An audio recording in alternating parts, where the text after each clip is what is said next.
Here we are. Greetings. Hello, hello. Let's get cooking here. Steph is out, so we're gonna be winging it together. Steph is traveling, so prayers for safe travels for Steph. And I know we got a lot to dig into. Seems it's been a busy day. A lot of Epstein stuff starting to tumble up, right? Didn't the Senate just send the Epstein files bill to Trump today? I was trying to keep up with stuff as best I could, but oh yeah, Larry Summers resigning from the OpenAI board following firestorm over the Epstein files. The name that we've heard Trump mention a number of times recently as one of the individuals to keep an eye on. Oh, here is Summers opening his class at Harvard, admitting that he basically was friends with Epstein. And the info's going to come out, and yeah. Oh, come on. Can I not hear you? Oh, it's just really low.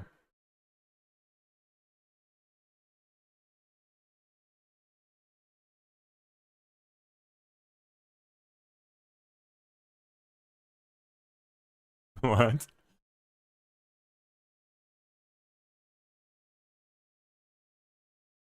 Oh, so he's going to keep teaching. He refuses to leave Harvard. He's going to keep going at Harvard. Because, you know, they can't do anything to him. He's got tenure. I'm not sharing. All right, thank you. Give me a second. That is weird. Oh, yeah, I see. It's frozen on my... I don't know why it does that sometimes. Frozen on my desktop. There we go. That should do it. And yet it has not... Entirely the wrong monitor. That's strange.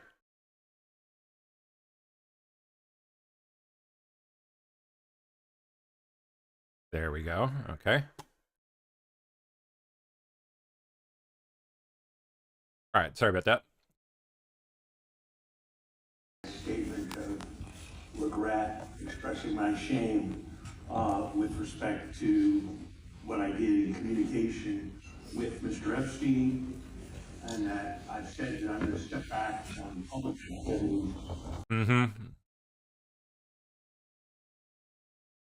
Gonna keep taking that Harvard money, though. What else did we see the last few days? Anything else fun? Oh, yeah, all this bullshit in Michigan. My God. Jake Lang.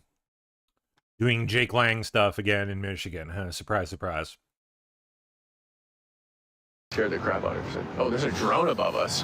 Whoa, there's like somebody watching us with a drone. Oh, that's creepy. Cam Higbee visiting a mosque in Dearborn, Michigan.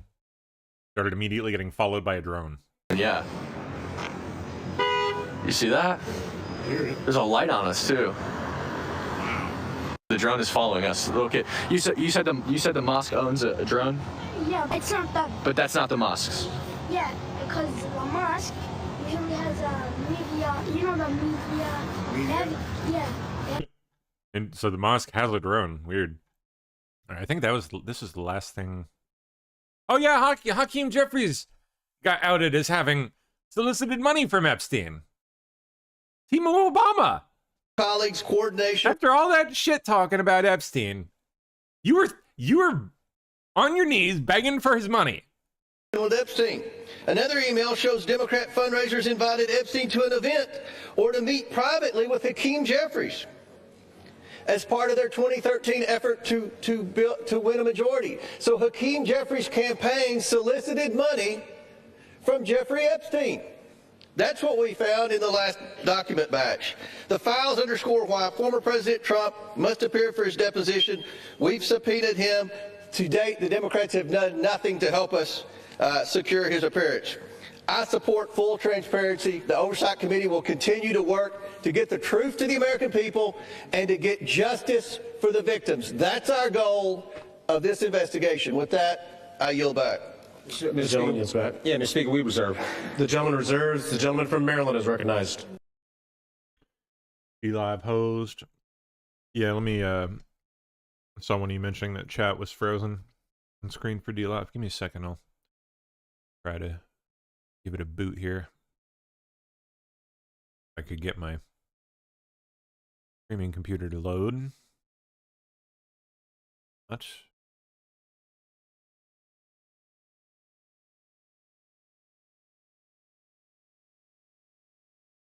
Okay, where's my D-Live chat?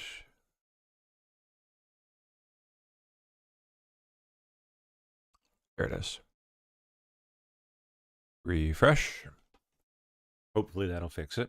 If not, it's out of my hands. There's nothing I can do. If that don't work, it's on their end. All right, cool. Back to it. Let's keep going.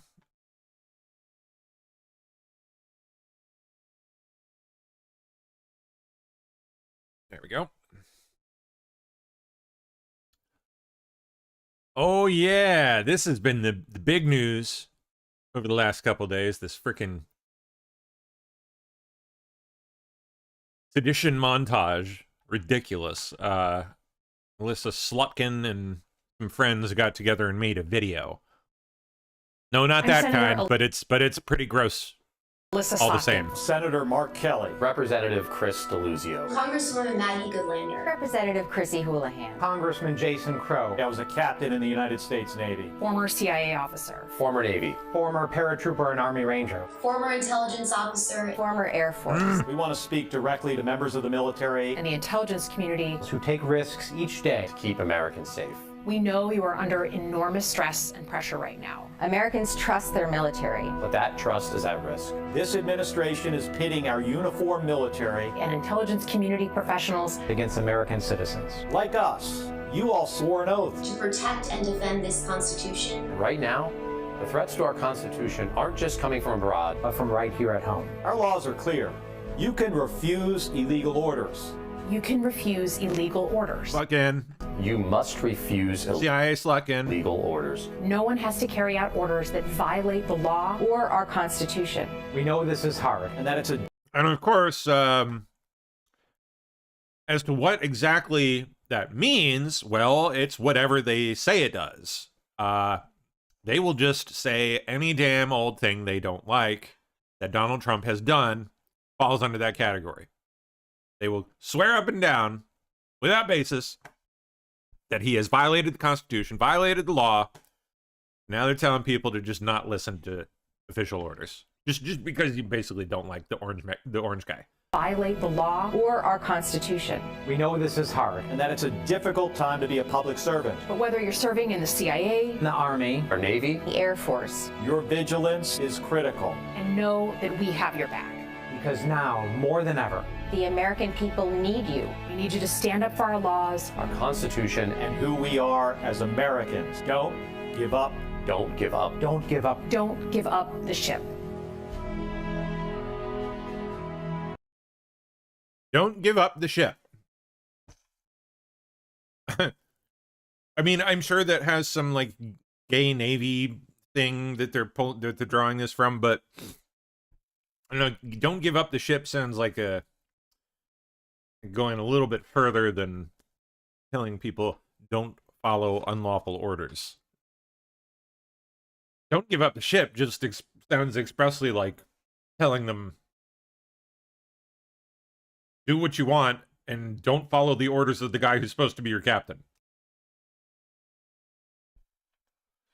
It's your ship. It belongs to you. I don't care who they say the captain is.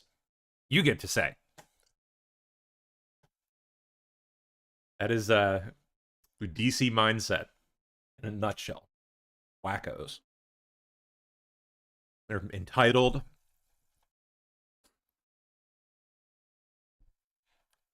Just overinflated egos. Disgusting. Disgusting people.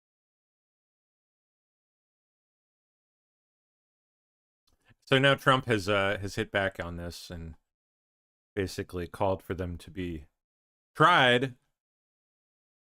for seditious behavior, punishable by death. They didn't like that. I don't think they liked it when he said that. Or maybe they did. I don't know. Maybe that may have been actually what they were going for. Because they released a second one. They did a second one, or at least Alyssa Slutkin did, in response. Here we go. I'm Senator Alyssa Slotkin, senator from Michigan, former CIA officer. Yeah, we know.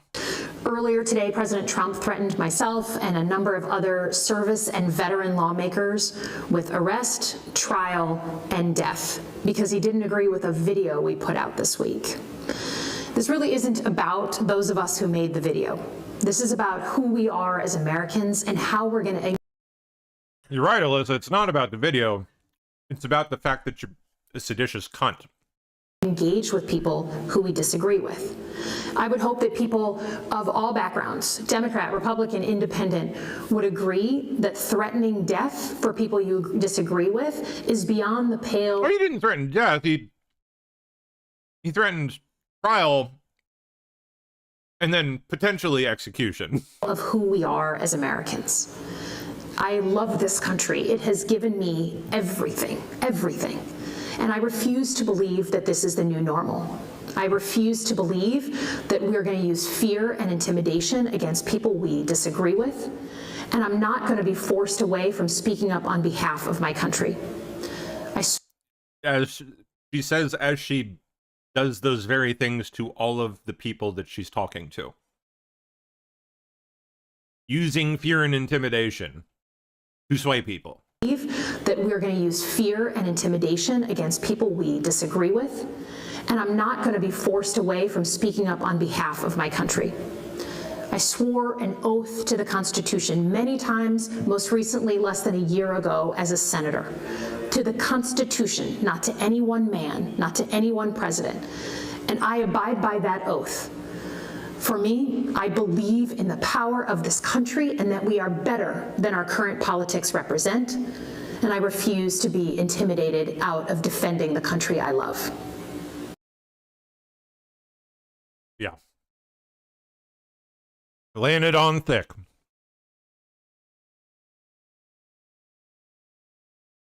Okay, here is Carolyn Levitt discussing this here. All this nonsense with these wackos in the video. The president want to execute members of Congress? No.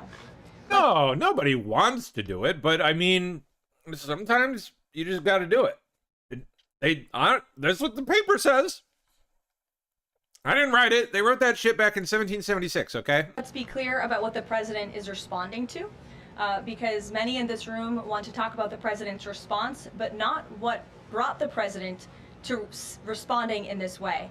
You have sitting members of the United States Congress who conspired together to orchestrate a video message to members of the United States military, to active duty service members, to members of the national security apparatus, encouraging them to defy the president's lawful orders.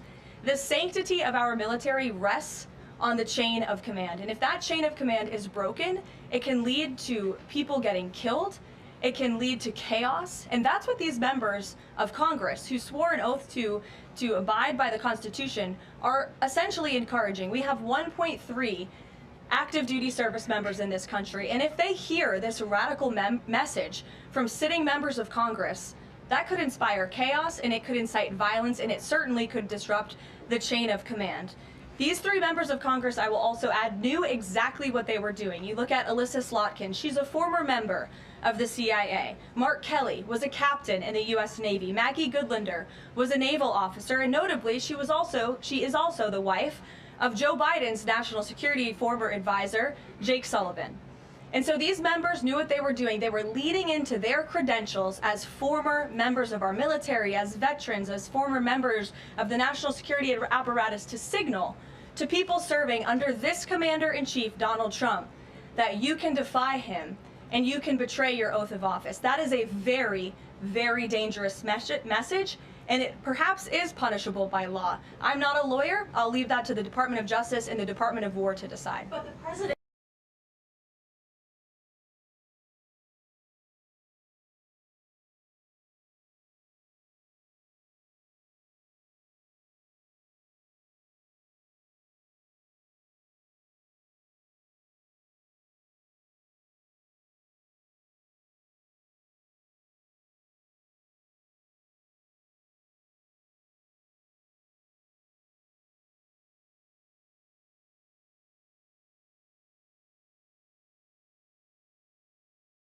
Apologies. I don't know when that finished. Hopefully, wasn't too long ago. Ugh. Man, that freaking dinner was incredible. Home fried beef tallow fries. Amazing. All right. Now let me jump over to some of the usual sources. We'll see what we can find. Let's see, what else did I hear that was interesting today? Oh, one of the Whitmer guys, Bill Null, just announced his run for governor up in Michigan. I believe. Now, I could have sworn that was... Oh, hey, look! It's us filming. That's great. Retweet that. There it is. Okay, Breaking 911 says, Breaking William Null, Bill Null, Michigan man acquitted in Governor Whitmer kidnapping plot is running for governor.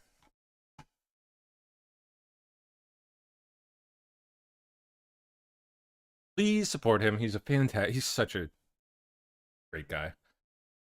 Bill as governor would be amazing. I mean, an amazing thing. He is a gentle giant. Very quiet. His brother's even more so. Bill's a little more talkative. But they're gentle, very kind, very humble, and they know what's going on because they had it thrown at them in ways most people just can only imagine. And he withstood it and got through, kept his sanity, which I don't think a lot of people would be able to say after all the shit they were put through. Yeah, this is really cool. I will drop his... I know what I'll do. I'll drop this. I'll drop a link to this. That way you guys can click follow Mr. Null. Where is DLive here, please? Channel, all right.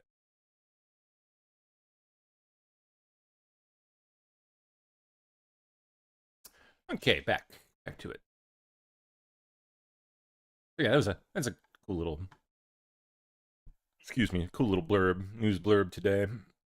Nice to see.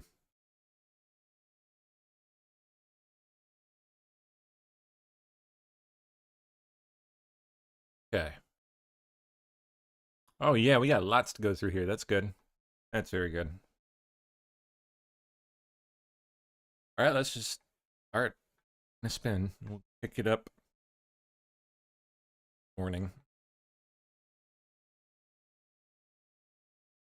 Mamdani. Trump with Ronaldo in the Oval Office. Good. All right. Trump announces a meeting. That's right. He's gonna meet Mamdani Zoran. Wait, what does Trump call him? He fucks his name up like on purpose. I think just to it's like a it's like a passive aggressive kind of power move thing. It's funny. What does he call him? Mamdani. That's what he calls him. Mamdani. Mamdani. I love it. I love it. So Trump is going to be meeting with Mamdani in the Oval Office tomorrow on, doesn't say when, morning, evening, not sure, but that should be fun. That should be fun. The last few, over the years, the handful of contentious meetings he's held with like Jack Dorsey and Zuckerberg and the like have all gone one way. They generally end up producing lots of photos of Mamdani or, Zuckerberg or whoever sitting in the chair, just slumped down like a bitch. Trump, standing tall, talking down to them like the bitch they are. Fantastic. I fully expect that to come out of the meeting tomorrow. I'm sure Mamdani will try his cheesy, gay, stupid little smile. I don't think that's gonna get him anywhere.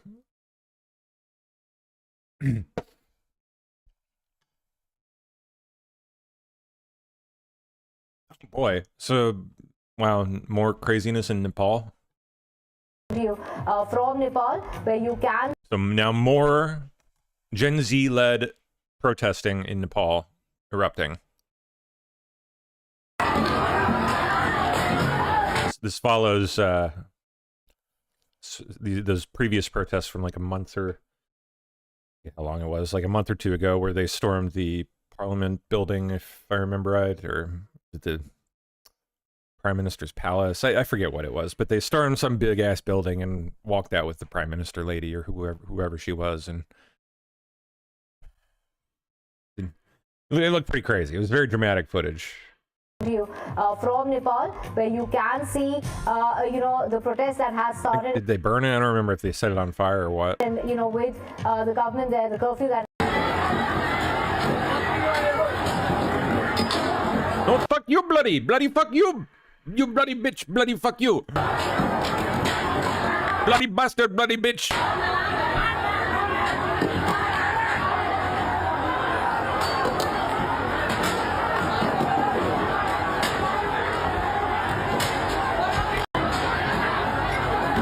Okay, where is it? Where is it? We have to find it. My favorite thing to play whenever we have Browns.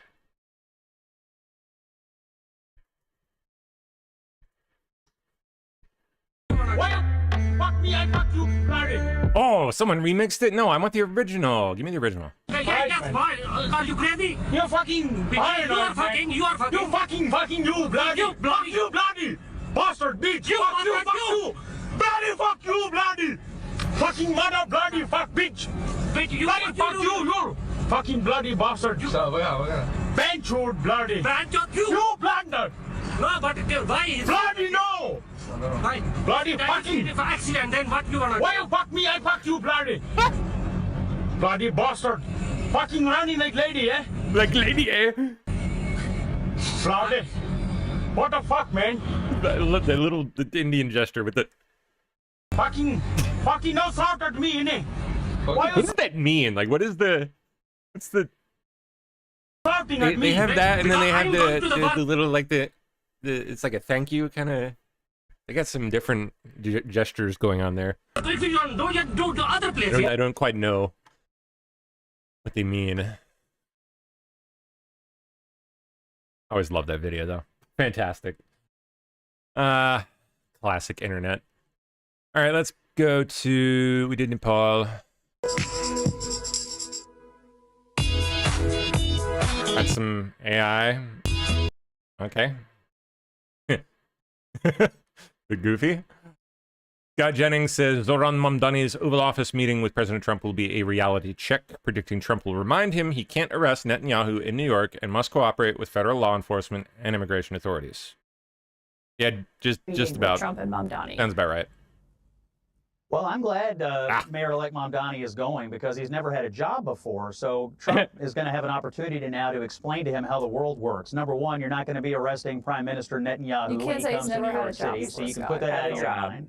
Number two, you need to cooperate with federal law enforcement and federal immigration when we come into the city to try to enforce existing federal immigration law. So you need to put that out of your mind as well. I hope the president explains to him how the world works. We have federal laws and we have international diplomacy, and those things are handled by the president, not the mayor of New York City. Yep. Won't stop him from trying. TSA plans to charge $18 for travelers without a passport or real ID. Use a new biometric kiosk for identity verification, allowing checkpoint access for 10 days. Interesting. Would have been nice to know that before I went and got the real ID, fuckers. Pardon me. Excuse me. But fuck, like, really. I would have liked to have known that. Because I would do that. I mean, I don't like the biometric hoo-ha wee-woo stuff, but I don't like the real ID either. I never travel. I never fly. Hardly ever. Once every year, 2, 3. Not even that lately. I'd be fine with that. Well, I mean, I guess it's all relative. I wouldn't like it. I would actually not be very fine with it, but I'd be more fine with it than all this bullshit with the real ID dragged out over the last decade. I'm curious about the biometric kiosk though. What's the deal with that? Is that info stored? Like, what are y'all doing with that shit? What's the difference? Even really much different from the real ID database? What are you checking it against? Like, Ron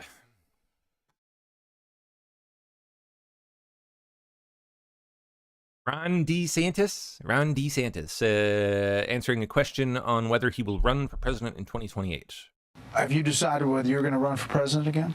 No, because we have one president that just got in office less than a year ago, and that's really the opportunity to change the country. There's obviously been a lot of positive, like shutting the border and some of the other things, but Congress needs to be more productive. There's a lot more meat on the bone for them to do, and if you look at what happened in the elections 2 weeks ago, Republicans got their clock clean. Going into the midterms, you got to have a different dynamic, and I think the way you keep Congress is to be productive, for these members to produce good legislation. It can't be all President Trump's shoulders having to do executive orders. And have you decided whether you're going to run for president? Oh man, that full screen freezing, obnoxious.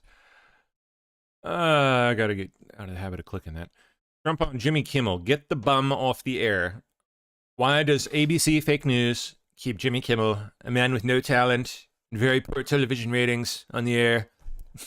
Why do the TV syndicates put up with it? Also, totally biased coverage. Get the bum off the air. I agree. Fallon is a much better host. Always has been. Always will be. I'd take Leno back, though, at this point. Like, I miss the old days. Give me Leno in a heartbeat.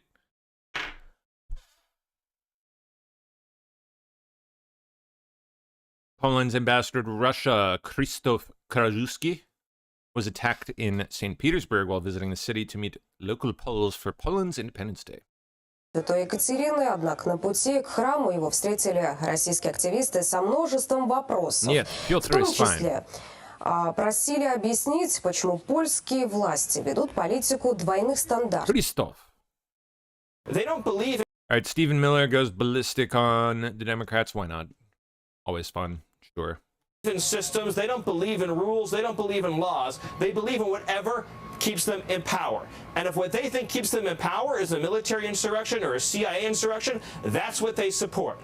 But if in a different setting, if say a soldier doesn't want to take the COVID vaccine, then they represent a threat to order in their view, and that person must be crushed and deprived of employment, deprived of opportunity. If a Democrat, for example, complains about election integrity, that person's a hero. If a Republican complains of election integrity, that person's to be jailed and incarcerated for life. Yep. This is the moment that we're in. That's how they behave. This is That's what how we're they dealing with. So when we say that Democrats are communists, we don't just mean that, well, they believe in the state control of property. We mean they've adopted a method of thinking in which any use of force is justified for their end state of power and control. So they become a third world party, and we have to internalize that. We're not dealing with the old Democratic Party, we're dealing with a third world party. Third world party.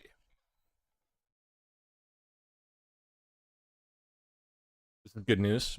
The economy added a robust 119,000 new jobs in September, more than doubling the expectations for the month, which were like 50, low 50s, I think.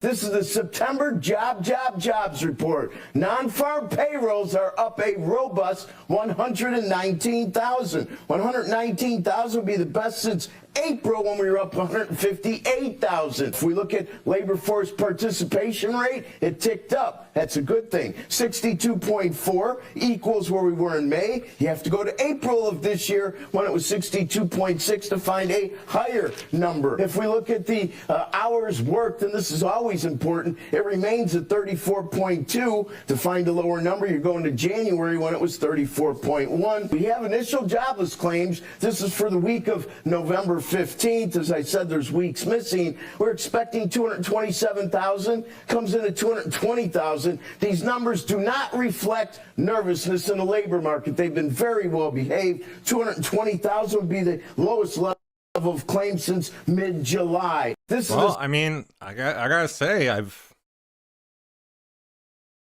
for change, I'm feeling the effects. Like I've been working a shitload this week. Never had so much work in recent memory. Fantastic. We'll see if it continues from here on out.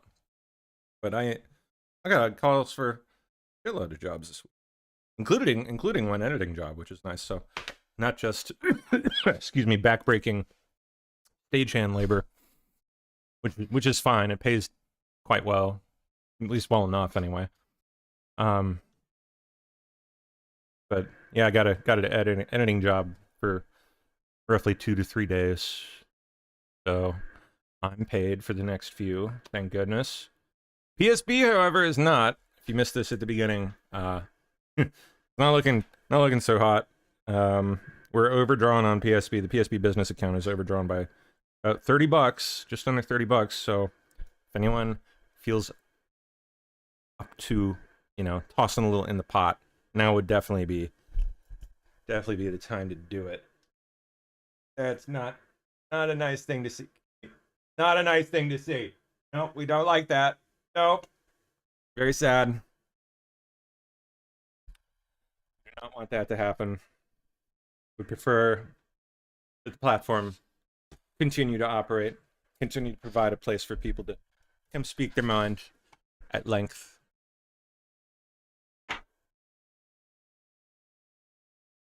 And I'll paste the donor box out there. Give me a second. Donor box definitely going to be the best way to this, unless you want to send directly to the PO box, which definitely best. But for electronic, donor box is definitely the way to go.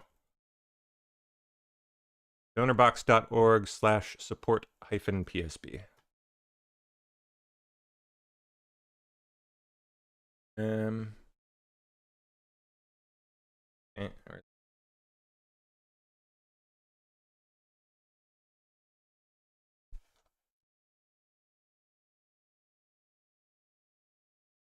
right.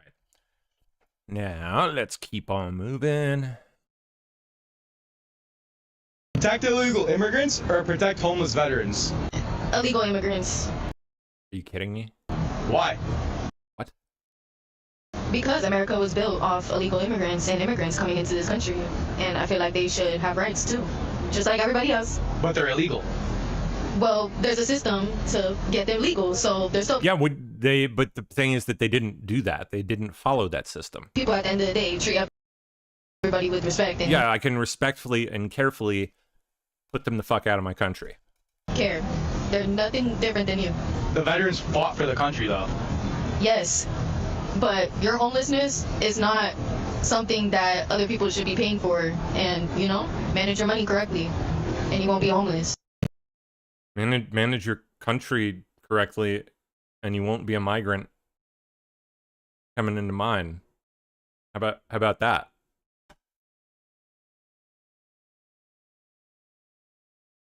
Not looking good for the youth. No. You know what, actually? I feel like I tagged something that I missed playing. Oh, yeah, here. Here's a look at how they think about, you know, what they think about our country. Which they will tell you out of one corner of their mouth that they love. You know, they love and respect the Constitution. Out of the other, when they're speaking amongst their own people. Stories of countless victims brutally slaughtered by AR-15s. Think back to the children at Uvalde who couldn't be identified by anything other than their shoes because their bodies were so badly mangled. Do we really want to be a country where children's bodies are being pulled out of schools mangled because we refuse to take any semblance of action to fight? No, we don't want to be that country. Which is why I commend the efforts of the senators and Congresswoman McBath here today. Because while their Republican colleagues are finding new ways to terrorize transgender children in this country, they're actually taking action to make it safer for kids in the United States of America. I have lived with post-traumatic stress disorder for the last almost 6 years of my life. Next Wednesday will mark 6 years since my shooting happened in Colorado. I was a middle schooler. Being a school shooting survivor robbed me of my adolescence. I didn't get to have normal experiences. I went to 3 high schools because my anxiety was so severe I couldn't sit still in a class. Just in December, I acquired a service dog because my PTSD is still that bad. And yet, I'm lucky because my gunmen weren't armed with an AR-15. I had the time to close my door. But if they had, I don't think it would have turned out the exact same. So that is what makes this bill so critical. When you think about, say, the Second Amendment, I urge you to ask yourself, is a piece of paper that was written by slaveholders more important than the kids whose parents didn't even get to recognize them when they were buried? Quiet part out loud. That's what they really think. That's what they really think about this country and the Constitution.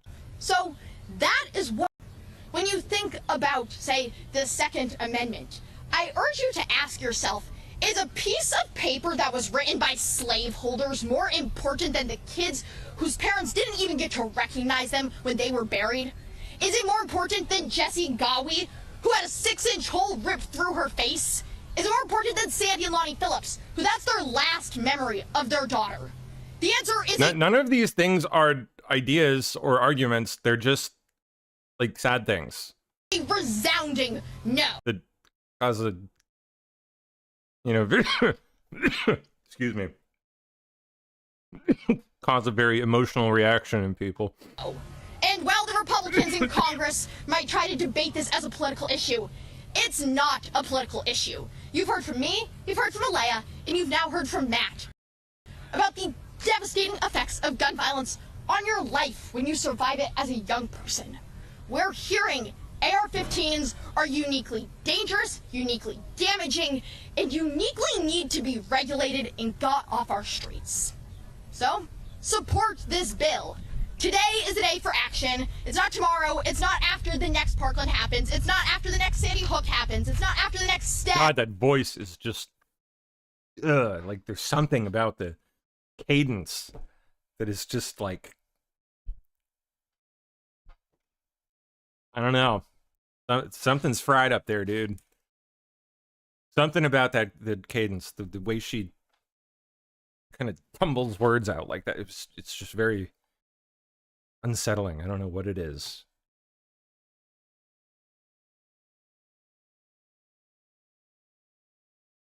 But that happened, I think, just the other day. That's what these people think. You said that in front of a crowd of people. I have to assume some of these people are politicians. Oh, actually, no. Look at that. That is none other than, what's his name? Blumenthal? Dickie Blumenthal? Da Nang Dick? Standing right over her shoulder. This one is that the Epstein lady? That, Plaskett? Is that Plaskett? Or is that another one? I don't know. Either way, politicians standing right over her shoulder, including Da-Nang Dick, as she says, I think it would have turned out critical. When you think about, say, the Second Amendment, I urge you to ask yourself, is a piece of she's not just talking about the Second Amendment here. She's talking about the whole thing. paper that was written by slaveholders more important than the kids whose parents didn't even get to recognize? And they don't even blink. They don't even blink. You can't see Da-Nang Dick. Can't see his face, but I can tell you he didn't blink. Important than because that's Da-Nang Dick. He's a reptile. Kids whose parents didn't I don't think he can blink. even get to recognize them when they were bare.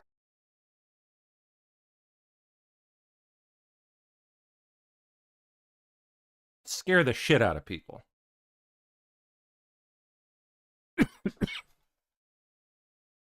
All right. Let's keep going here. Pardon me. Jeez. Freaking drink went down the wrong way. Oh, here's more from Trump calling on Trump on Democrats calling for insurrection against him. Says here, it's called seditious behavior at the highest level. Each one of these traitors to our country should be arrested and put on trial. Their words cannot be allowed to stand, yeah? Yep, we won't have a country anymore. An example must be set. Thing. Democratic veterans in Congress urge service members to refuse. Yeah, unspecified unlawful orders. Alyssa Slutkin went further than that. She didn't even stop there. She said, don't give up the ship. As in, just don't do anything, he says. Don't let him have control of anything. That's what that says. And the other one, you're talking about fast and free buses and you're meeting with the Like, it astounds me that A, she had the balls to put that in there, and B, that whoever was in charge of, coordinating that video, let that go through. That is like, the initial statement is one thing. When you say, people in the military and elsewhere in the government have the right to not follow unlawful orders that are given to them. That's true, right? There's absolutely a thing. Like they if an unlawful order is given, they don't have to follow it. Of course, they will be arrested for that on the spot, and it will be played out in court of military justice. But if they're in the right, and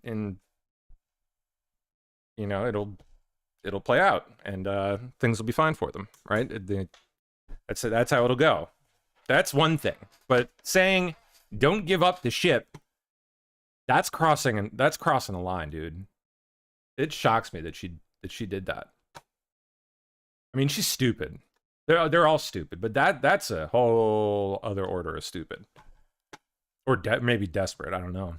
It's.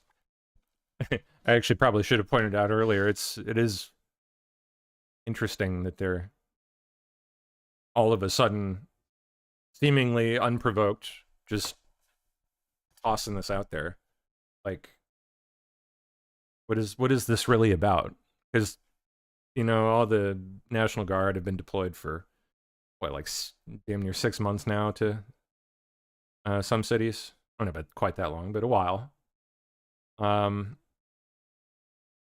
So what's the impetus for this? Like, where's this coming from? What is it they're worried about? What are they concerned that the military is about to do?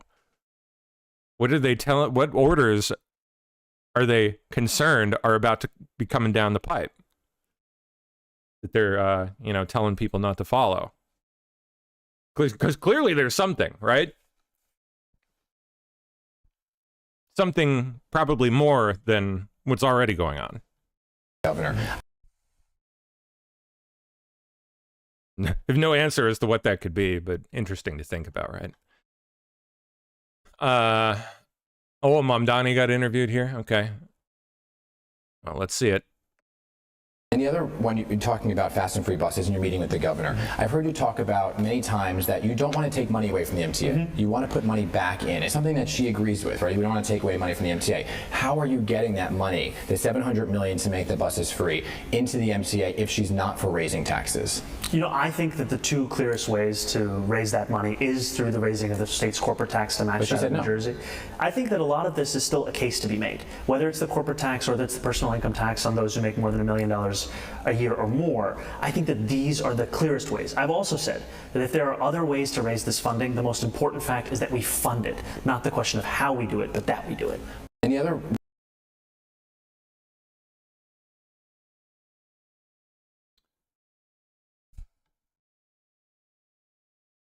Wow. Okay. So he's already running into the wall of reality in running city government. This is going to be an interesting spectacle to watch unfold. Him entering office and, you know, getting beat over the head with the reality stick. Canada Border Services say that because of a staffing shortage, illegals are now allowed to enter without being screened. Oh, really? You're just going to announce it? In essence. Just tell the world, hey, everyone, by the way, because we can't find enough people to, you know, staff our shit, if you happen to be an illegal immigrant, you can just waltz in here and we won't check anything about you at all. You can just come on in. We won't look at anything. You're welcome to just come on in. What an insane thing to say. To speed things up, because we are short-staffed, we're allowing people into the country without first doing that security. What? Oh, hold on. Screening. Unbelievable that they would just straight up announce that. Okay, hold on a second here. So you're saying that a refugee claimant coming to Canada. You'd think that this would be like a, I don't know, like a crucial national security issue. I mean, just the whole thing generally, but B, like just talking about it openly. Goes to a machine and says, I want to be a refugee in Canada, hits a button and they're in the country. Is that what you're saying? Yeah, it's not a machine, it's an application. So the one-touch system, they're given instructions on how to use that. That connects directly with IRCC, and they're given that documentation to complete on their own once they're in the country. So, they don't even have to do the papers until after they're here. Not doing that. So basically, they take out their phone, theoretically, and they tap it a few times, and they are now in the country as a refugee accepted by our country. That's bonkers. Yes, we get some basic data from them. God, that sucks for you guys up there. And again, we do the biometrics. Beyond that, they're doing that on their own, yes. So in essence... That's insanity. Oh, just generally speaking, but to, again, like to talk about it so openly. I think you'd want to keep that on the down low. Keep that little hush-hush while you figure it the fuck out. You know, plug the hole. Ideally, somehow, find some temp labor. You know, bring in some migrant labor to maybe from America. FBI raids a Dearborn home, arresting Hassan Chokr on felony firearms charges and violent religious threats, reportedly including threats against non-Muslims and preschoolers. Preschoolers.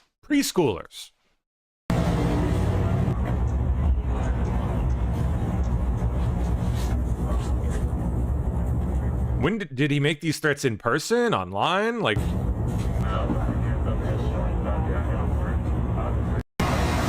it is. VP Vance says this economy was not harmed in 10 months. It took a deliberate 4-year administration, the Biden admin. It was making life harder for everyday Americans. It was importing foreign workers. Over-regulating, overtaxing. As much progress as we made, it's going to take a little bit of time for every American to feel that economic boom, which we really do believe is coming.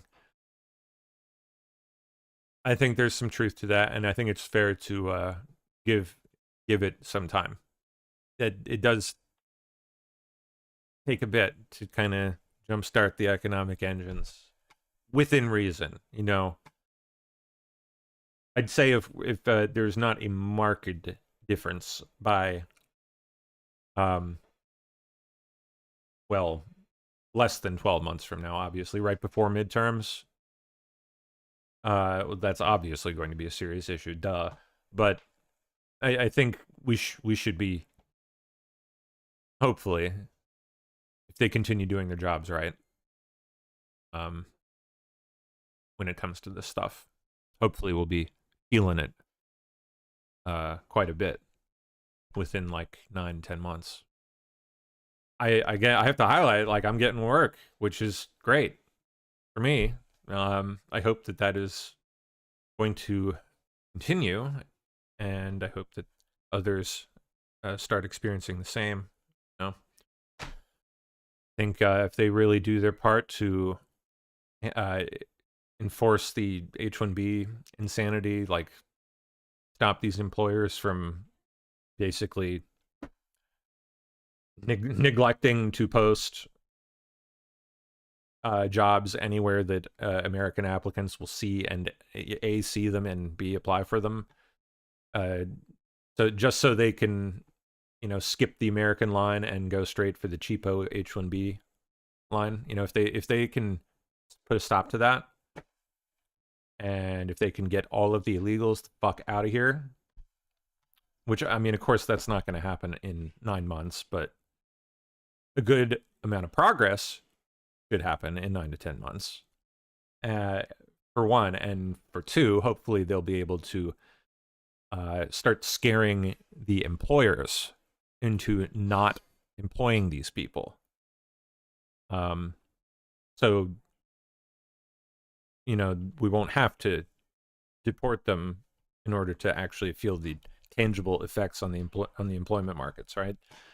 I think if they can scare these people straight and prevent those abuses on both fronts, the illegal employment front and the H-1B front, and they continue bringing these factories in, continue building, we'll be in a pretty damn good place.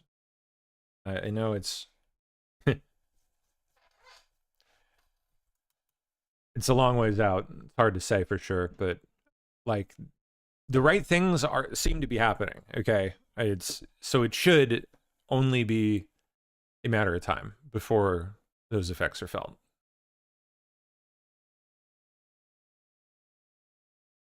Didn't what's her name said we should be seeing beef prices drop by next year, hopefully early next year, I think. So we shall see before too much longer.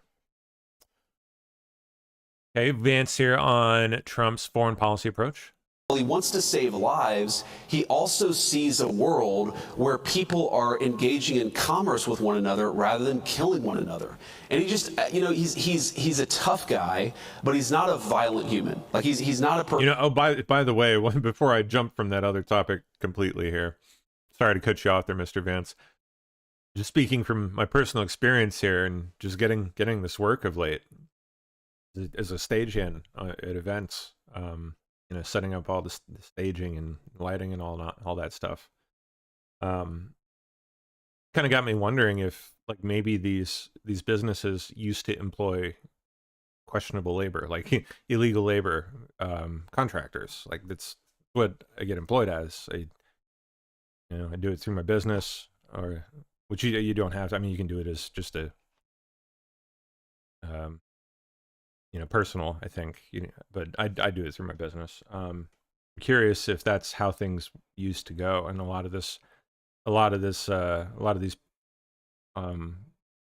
positions used to get filled by migrant labor, because I don't know, like I'd never had the offer tumble my way before, and then all of a sudden, just a couple weeks ago, it fell into my lap, and just filling in for someone that couldn't make it, that I happen to know. They called me at like 4 a.m. They were like, "Hey, can you fill in? I can't make it. I know you've never done the work before, but that's the other thing. Like, I'd never worked as a stagehand. I've obviously done film work, but that's only passingly similar. Like, there's only passing similarities there. Like, there's a lot of differences. It was, we're, you know, learning from the ground up, basically. My film knowledge really didn't help me too much, other than, you know, and how to like wrap a long cable, you know, doing the over under thing. Yeah, I had to learn it all fresh. So, and they were totally fine with that. They were just happy to have the hands on deck, which kind of had me. I'm gonna see if I can do some detective work and ask some of the guys I've gotten to know there. I think I know the guy to ask. You know, it won't be weird. I'm curious. I want to find out. I want to find out if that's the case. So I'll let you know. I'll update you guys. All right, let's see. I did. Oh, I did hear just yesterday when we were like just winding down and about to get out of there. We were all like kind of sitting around the table in the big conference room, just waiting for the final word from the showrunner that we're good to go. All the work's done. The truck's loaded, and you know everything's checked and good. We were all just kind of sitting there shooting shit, and a couple of them, but both non-white, an Asian guy and I don't know what she was, but darker brown, maybe some kind of like East African or something. I don't know, maybe possibly from India. Hard to really tell. But they were joking about Joe Biden being senile, old, and sniffing children, and I was like, "Wow, okay, that's that's good." Not really the thing you expect to hear around here, and especially not from a diverse crew of people like that. Younger people too. They're early 20s. So I was pleasantly surprised. I get along quite well with the Asian guy. We actually talked recently about maybe possibly like doing a road trip to some old. Because he's like into film stuff too, so we talked about doing a road trip to like these old kind of like quasi semi or fully abandoned American towns. One example he gave me was, you may have heard of this place. There's this town in I think it's Pennsylvania, where it's like an old coal mining town, and I forget the exact details of the story, but something went haywire in the place, and there was like a gas buildup or something under, like maybe natural gas or something under the surface of the town, and it caught fire at some point, and it's basically like permanently burning, and the whole town's abandoned. Like, you can still go there and see like sections of the town are still standing. Like, some buildings in the downtown area, like little main street, are kind of still there, but everything's like, streets are cracked and smoldering. What is the name of this freaking place? Let me see if I can find it. It's a really cool place. So that was one of the examples he gave. But yeah, we just want to go to like these cool towns like that, just abandoned architecture, right? And just film cool old Americana like that. Maybe kind of make it into like a YouTube series or something. Centralia, thank you. That's it. Centralia, Rich Fan. Let me pull it up here. So, I don't know. I'm gonna keep making buddies with the guy, and we'll see. Be curious to see if there's a based Gen Z in the making here. We'll mold him. Let's see. Here we go. Centralia. Give me some videos. Ghost town that's on fire. Yeah.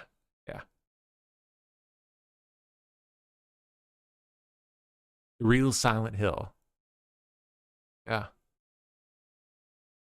right, come on, show me the goods here. No, it won't load. What the shit, yo? This is the real Oh, come on.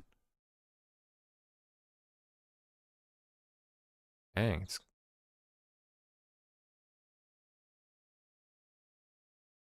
not playing nice. I don't know what the deal is. This is the real Silent Hill. In my restless dreams. Okay, give me some of the footage of the town here. Oh, there's a good side-by-side.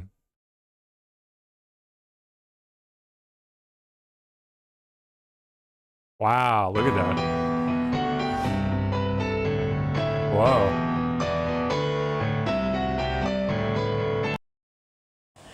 Christmas stuff everywhere, man. But I mean, it could be just trash or something. No, but either way, you found that down there? Yeah. I'm still laughing about the things. Did you see that? Let me see if we can find some photos. The dramatic photo. Yeah, here you go. Look at that. Mine fire that's been burning for, wow, over 50 years. Dang. So the fire happened back in 1962. It was already relatively small town, 1,200 residents. Completely abandoned now, I think. Look at that. Oh, wow. That's cool. Ah.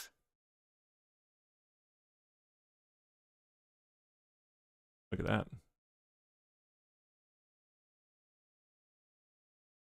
There's the side-by-side. That's the main street there. Wow.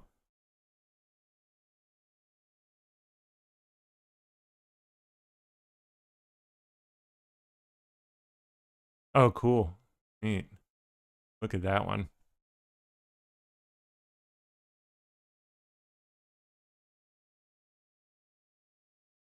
Still standing. How cool.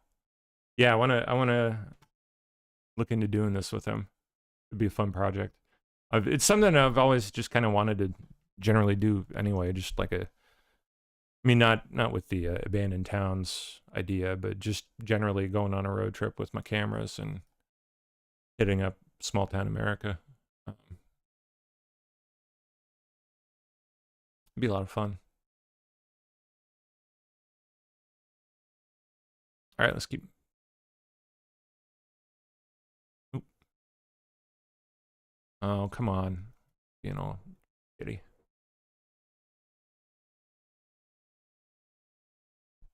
Gotta refresh. Go. Much better. All right.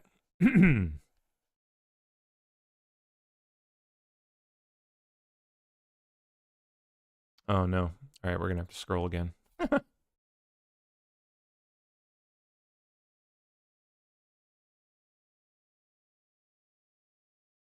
right, let's see. Where did we leave off here? I think we were on Vance.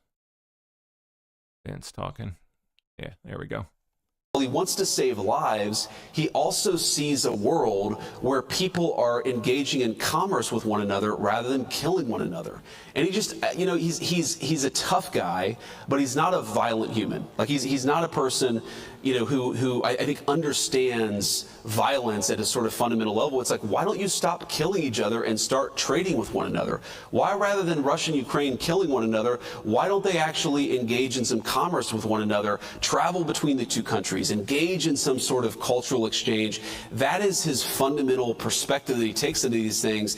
And fundamentally, if we get more peace in the world, it's good for American workers, it's good for the American people, and the president's going to keep on pursuing peace. He's done very well so far, but he's going to keep on working at it. Well, he wants to save lives. Good. All right. Vance again. They said, we really want to address the health care problem confronting the American people. Okay. The president said, well, absolutely. We agree. We want to address the health care problem confronting the American people. In fact, you people screwed it up with Obamacare, the Unaffordable Care Act, and now you're coming to us saying, let's fix it. Great. let's fix it. And then they said, I think they were kind of caught off guard, and they're like, well, but we want the fix before we're willing to open up the government. And the president was like, that's like 3 days from now. You want us to fix American health care in the next 3 days, and unless you do it, you're gonna shut down the government? How about we open up the government and then work together to fix American health care? And of course, we know the history. They rejected it. They shut down the government. But I don't want to get ahead of the president, Matt, because we had a very, very good meeting in the Oval Office yesterday. I think that we have a great health care plan come together. I think that it's going to get Republican and Democrat support. And I think the president, look, right now, the American people get crap health care, and they pay way too much for it. You have people who are paying thousands of dollars a month in premiums for a family of 4, a family of 5, and the access to health care is really low. This system is broken. The Democrats broke it, but who cares? We're going to work together if they're willing to fix it. And the interesting thing, Matt, is, people say, and this is one of the things I love about the president, people come to the president and say, no, don't talk about health care. That's a graveyard for Republicans. Republicans always lose on health care. And the president's like, I don't care about the politics of it. This system is screwed up for the American people. We need to fix it. So let's go and do it. Politics be damned. I love that. That's leadership, and that's exactly what we should want coming from the White House. Mr.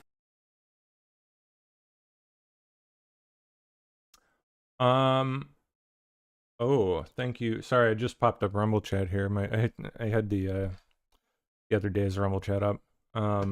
And I just caught LV Tino's message in there. LV Tino says, what's the Maryland grand jury all about? Going after Ed Martin and Bill Pulte for referring the mortgage fraud cases. No joke. First I've heard of it. Let's check that out. Well, I know they would absolutely love to take out, or at the very least, harangue and harass Ed Martin. Definitely for a reason. He gets it done. He does work. So Maryland grand jury, Ed Martin. Wow. Thank you for the heads up on that, LV Tino. We have breaking news, MS Now, with exclusive reporting that a federal grand jury in Maryland is now investigating 2 Trump administration officials, Federal Housing Finance Agency Director Bill Pulte and DOJ pardon attorney Ed Martin. And weaponization czar. He's not just the pardon attorney, although that is certainly an important one specifically due to the Biden era pardons. There's a reason he was stuck where he was stuck. In my opinion, I'm not gonna say that I know for sure or anything, but he's also the weaponization czar, and that is possibly more important, probably more important than his position as pardon attorney. Investigation centers on whether they appointed unauthorized people to help with mortgage fraud investigations of California Democratic Senator Adam Schiff and New York Attorney General Letitia James. Joining us with their exclusive reporting, MS Now's Ken Delanian and Carol Lenig. Carol, let's start with laying out exactly what you've learned about this investigation. So, Chris, a federal grand jury in Greenbelt, Maryland. What they are most interested in, I almost guarantee you, is who else Ed Martin is looking at.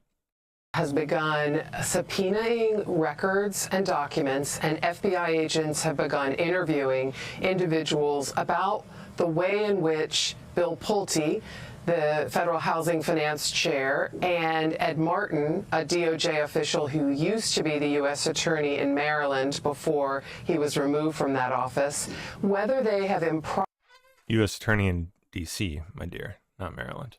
Properly designated or deputized individuals to participate in investigating alleged mortgage fraud.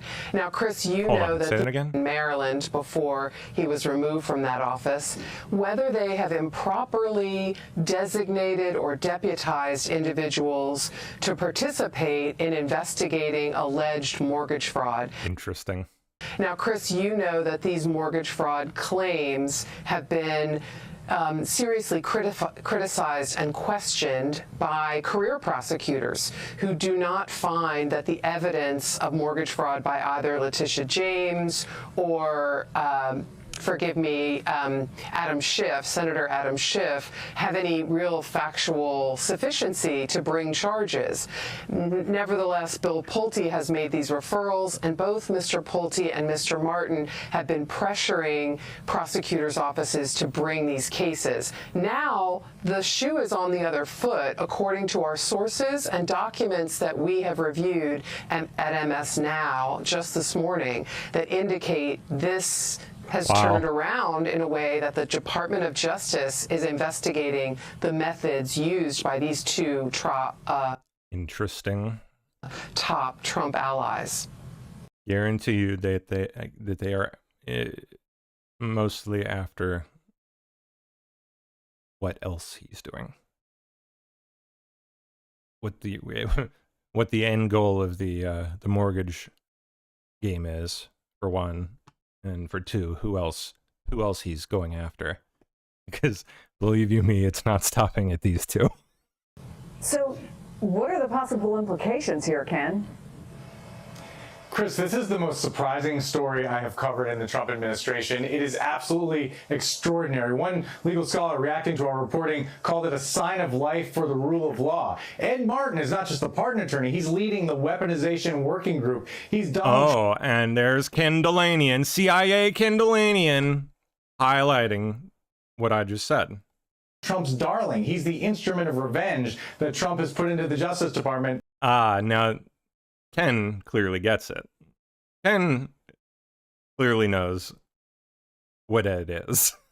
To lead all these investigations against his political opponents. And here you have the Justice Department investigating him over what appears to be sort of a technical issue about whether they properly deputize people to conduct and carry out these cases. Obviously, there's something going on here. There's layers of MAGA infighting that we can't begin to fathom, and we're going to do some more reporting on it. But on its face, it's just an extraordinary story. One wonders how Donald Trump will react to this news that his own Justice Department is investigating some of his key allies who have been carrying out his wishes, Chris. I don't think it's fair to call this MAGA infighting, Ken, you idiot. Carol, you're not prone to random speculation, so I don't want to ask you about please.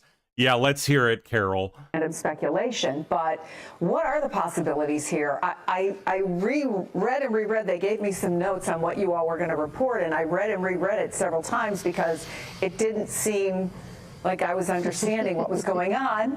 I do now.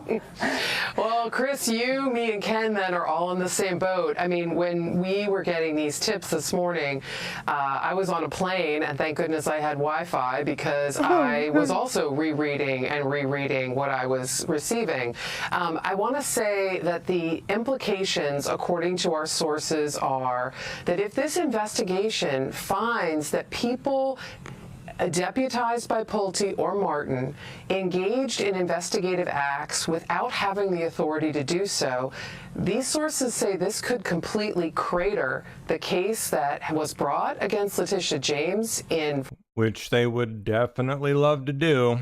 Virginia, and could particularly taint and foul the ongoing investigation of Senator Adam Schiff. And as you know, Donald Trump has been calling for criminal charges against Schiff and basically ordered up the charges that were delivered against Letitia James.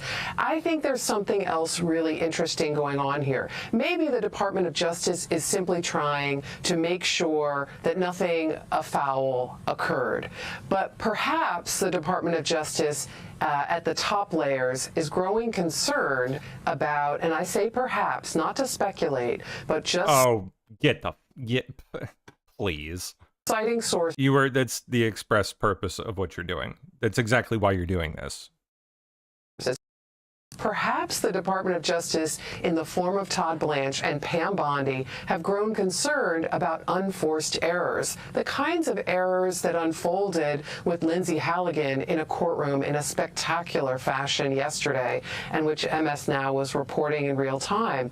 You know, the courtroom, like a pin drop, could have been heard when Lindsay Halligan and her colleague acknowledged that a full grand jury never saw the full indictment that she had a grand jury foreperson allegedly sign in the case against former FBI Director Jim Comey. To have this kind of unforced error that could lead to the dismissal of that charge, there's something about it that rings of concern inside the higher levels of DOJ.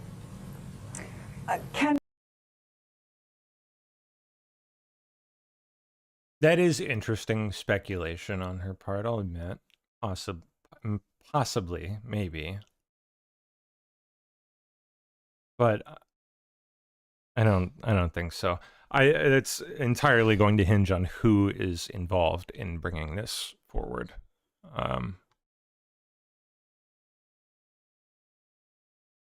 Which I don't know. I don't know who is behind this. Oh. Either as the lady just laid out, or I think more likely they're digging. They're digging for info. And of course trying to put a stop to them. They definitely like to do that, but I think they're mainly interested in rummaging around for details of what's going on. Interesting. Thank you, Marcia. Where did that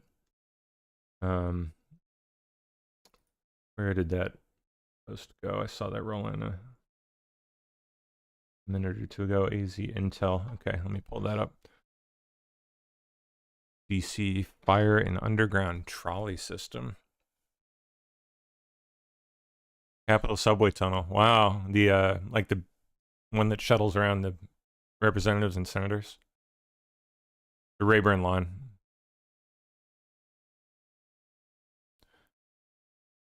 Capitol police officer. There's a fire down there. It's not safe. What the shit? You guys down there, please. Electrical fire or something?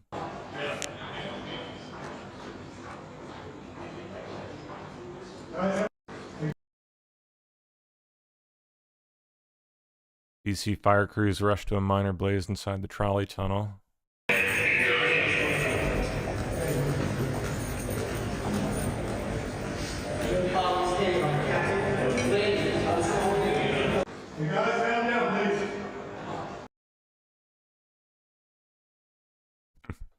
Weird. I don't know what's going on there.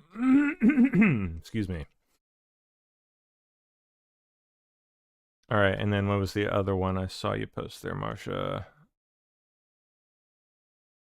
Oh, wow. Marcia says breaking approximately $1 trillion has been wiped from the U.S. stock market today. What the heck?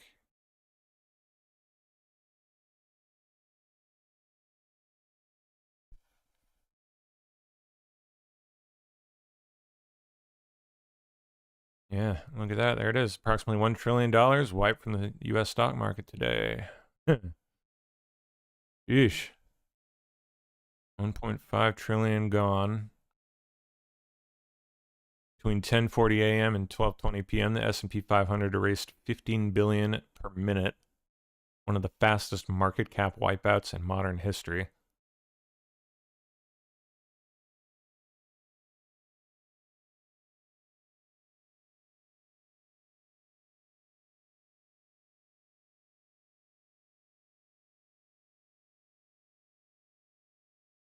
Or nope. Stuff, right? Yeah, that's wild. Wow. All right, back to it here. President Trump floats the death penalty following claims that Senate and House Democrats incited violent rebellion within the military and CIA against him. Seditious behavior, punishable by death, he says. Oh, the funeral for Cheney was today, huh? Oh, boy. Attendees including former President Biden, former VP Kamala Harris, former President George W., and Bitch McConnell. Oh, President Trump and VP Vance were not invited. Oh.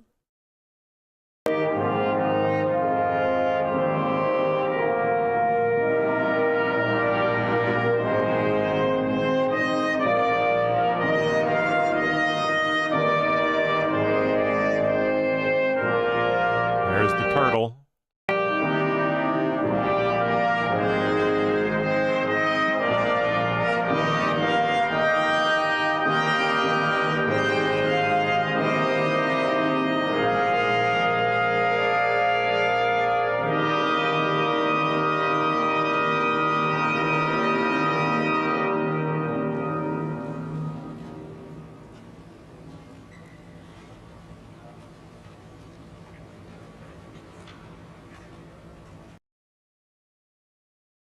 That Pence? Yeah. Yep, that is Pence. 20-year-old American woman posts video just before arriving in Taliban-controlled Afghanistan for a solo trip. Oh, this is engagement farming, right?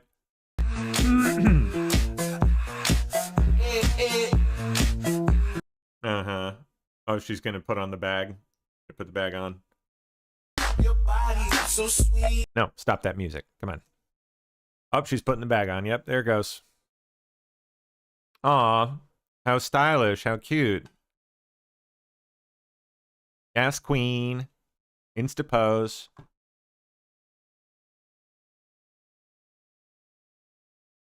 Don't get raped, please. All right, where were we here? Oh no.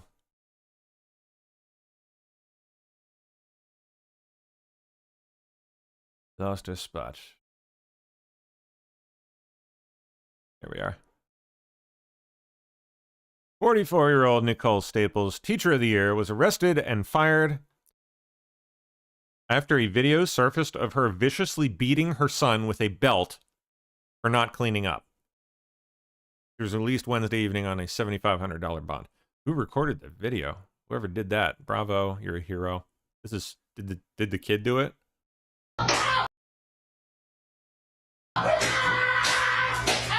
I'll bet he did. I bet he did do it.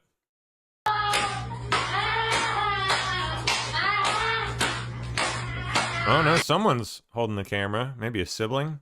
A Christian school teacher who was named Teacher of the Year was exposed for losing control at home, hitting her child with a belt more than 20 times. Yikes. A moment that was recorded by her other child, who later uploaded the video out of The other child. fear. The father was out of town for work at the time and is now rushing back home to deal with the situation. Her name is Nicole Staples, a teacher at Cottage Hill Christian Academy in Alabama. At school, she was described as an excellent role model and a character education example. Awards hung on the walls, the school website praised her, and parents once trusted her with their children, believing she represented safety, love, and discipline. But what her own children saw was a completely different side. In the video, she raises the belt, striking the child again and again. The child cries uncontrollably, but nothing stops her anger from continuing. Police, Child Protective Services, and did she just pull him by his hair?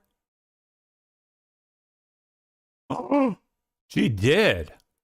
Child Protective Services and the school have all launched investigations. She has now been officially arrested and is expected to face multiple charges. What do you think about this situation? Yeesh. Yikes. For not cleaning up, huh? Caption this. Dear God. Seriously? What's the song?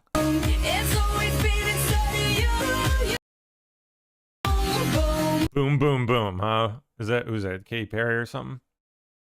Boy, on brand. Very on brand. Way to go. Oh, darn it. Come back here. New NTSB photos revealed that the left engine on UPS Flight 2976 Yeah, it did. It detached from the aircraft, hit the fuselage, and sparked a fire. Oh, so that's what caused the thing to go. Yeah, look at that. Whoa. You could see you could see in at least one of the video footage angles right before it crashed, the engine was completely gone from the wing.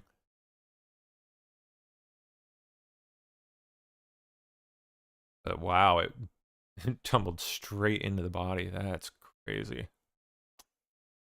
Yikes.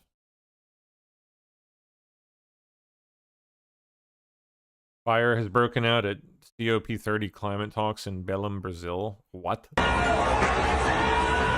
What the heck? Electrical fire. Stage lighting. Yikes.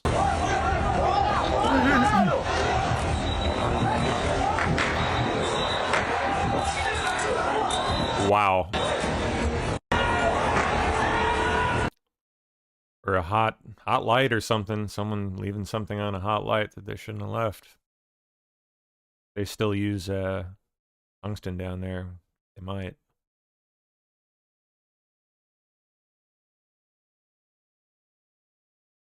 President of the United States is calling for execution of elected officials. Who's saying this? Schumer. Oh boy, this should be fun. Mr. President. Democrat leaders recognized. Earlier today, Donald Trump shared a post on Truth Social calling for Democratic members of Congress to be hanged. He also posted a message that said, seditious behavior, punishable by death. Is it? Isn't it, though? Is it or isn't it? Let's be crystal clear. The President of the United States is calling for the execution of elected officials. This is an outright threat. No, I'm pretty sure he stated that seditious behavior is punishable by death.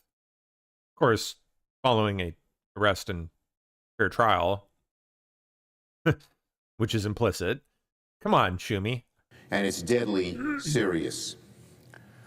We have already seen what happens when Donald Trump tells his followers that his political opponents are enemies of the state. Every time Donald Trump posts things like this, he makes political violence more likely. None of us should tolerate this kind of behavior. We all remember what January 6th was like. We lived through January 6th. Oh We've my lived through the gosh. assassination and attempted assassinations this year. We have members whose families have had to flee their homes. Attempted assassinations of who again? Oh, Trump? When Donald Trump uses the language of execution and treason, some of his supporters may very well listen. He is lighting a match in a country soaked with political gasoline. That's funny. Every senator, every representative, every American, regardless of party, should condemn this immediately and without qualification. Because if we don't draw a line here, there is no line left to draw.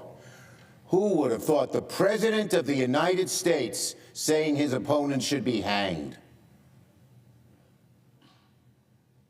It's outrageous. No president has ever stooped as low as Donald Trump. None. He has made political violence a feature of his politics.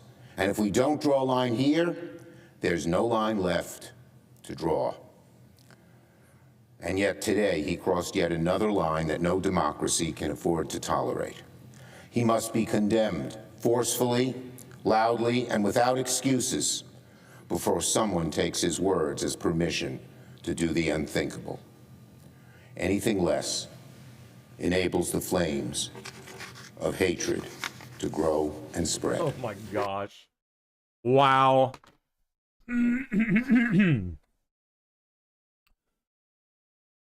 Go. Another major win. Coast Guard Cutter Stone offloaded 49,010 pounds of narcotics worth $362 million, setting a record for the most cocaine seized by a U.S. Coast Guard cutter in a single patrol. Whoa. That's a lot of cocaine.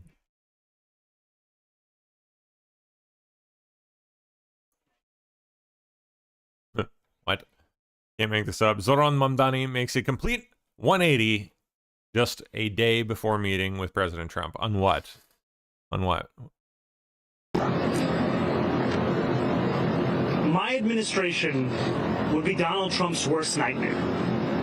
I have many disagreements with the president, and I believe that we should be relentless and pursue all avenues and all meetings that could make our city affordable for every single New Yorker. I intend to make it clear to President Trump that I will work with him on any agenda that benefits New Yorkers.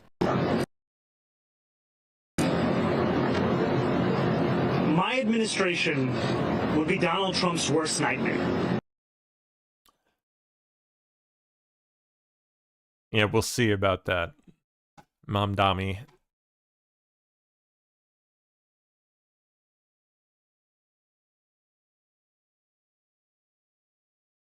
Okay.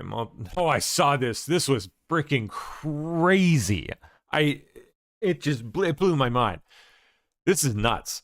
Multiple wrong way drunk drivers in Ohio arrested at a crash scene after troopers' squad car was hit.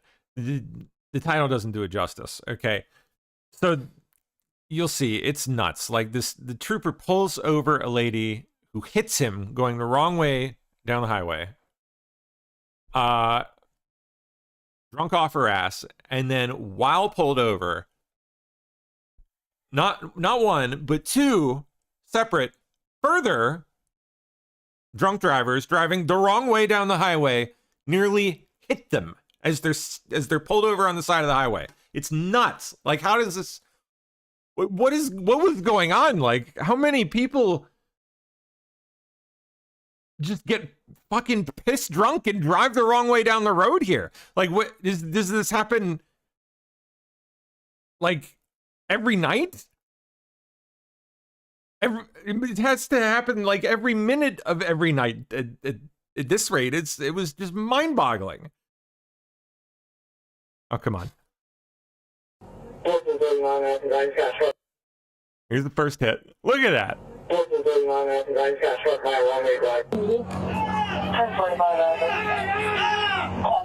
Is there a reason that you driving like that? How much have you had to drink tonight? I haven't. Is there a reason? How much have you had to drink tonight? I haven't. Small alcohol? King Mary George. Hey! Hey! Hey! How much you got to drink? That's what I was trying to do. I had like 2. You just went the wrong way on an interstate. You drove the wrong way through a crash scene. I was just trying to get home. Don't move your head. You understand? Yes, sir. Okay.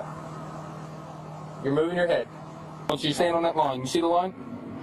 See this line right here? Yes, sir. Yes, yep. sir. No, yes, no, sir. no. Do you have any questions for me? I'm so sorry. Oh, God. We're just going to pick up where he left off, okay?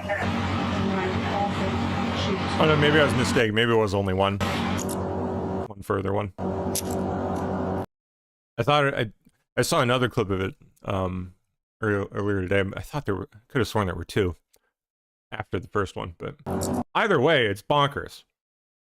Like, what the heck is going on in that town? Party night? Rep. Al Green once again calling for the impeachment of President Trump. We cannot allow anything to get in the way of impeachment, conviction, and removal. Oh, God. Wackadoo with his cane. Look at that creepy-ass cane of his. I think... With the swirlies cut into it. See that? Look at that. See that? Look at all them things. I think that the Texas court made a proper decision. I believe that the Supreme Court should follow the rules, the ruling of the Texas court. But I also know this. The Supreme Court may not. And if it does not, we still have to proceed. We cannot allow anything to get in the way of impeachment, conviction, and removal. That's what this is about. Impeachment, conviction, and removal. I think that the Texas court... I'm going to just see rolling here. Officials now reporting that at least 2 people are now receiving medical treatment after the fire that broke out in the trolley system under the Capitol. Jeez. Probably smoke inhalation, I would think. Nearly all of this solid monthly job growth came from the private sector and went to Americans rather than foreign-born workers.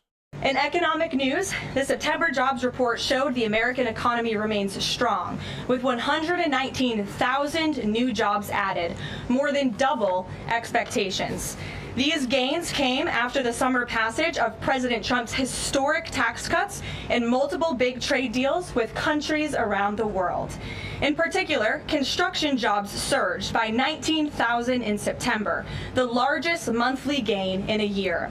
Nearly all of this solid monthly job growth came from the private sector and went to Americans rather than foreign-born workers.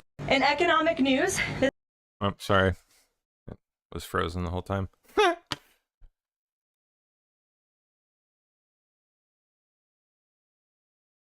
There it is. Bill Null, Michigan man, acquitted in Governor Whitmer kidnapping plot, is running governor of Michigan.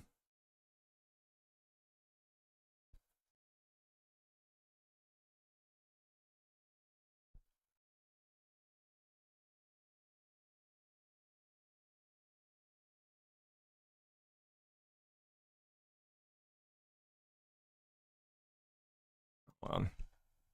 Gotta leave that in there for people.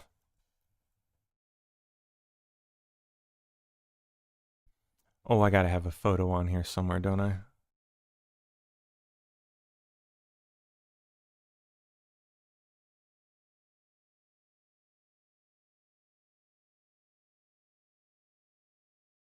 Find one later. Okay. Next up.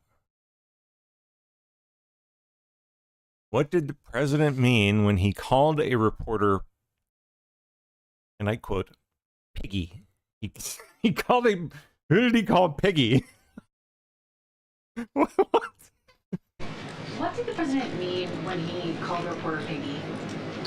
Look, the president is very frank and honest with everyone in this room. Piggy! You've all seen it yourself. You've all experienced it yourselves, and I think it's one of the many reasons that the American people reelected this president, because of his frankness. And he calls out fake news when he sees it. He gets frustrated with reporters when you lie about him, when you spread fake news about him and his administration. But he also is the most transparent president in history, and he gives all of you in this room, as you all know, unprecedented access. You are in the Oval Office almost every day asking the president questions. And so I think the president being frank and open and honest to your faces rather than hiding behind your backs is frankly a lot more respectful than what you saw in the last administration, where you had a Oh, so her name is Peggy, and he just called her Peggy, and they somehow twisted it into him saying Piggy. a president who lied to your face and then didn't speak to you for weeks and hid upstairs and didn't take your questions. That's ridiculous. Like, I'm pathetic of them. So I think everyone in this room should appreciate the frankness and the openness that you get from President Trump on a near daily basis. Go ahead.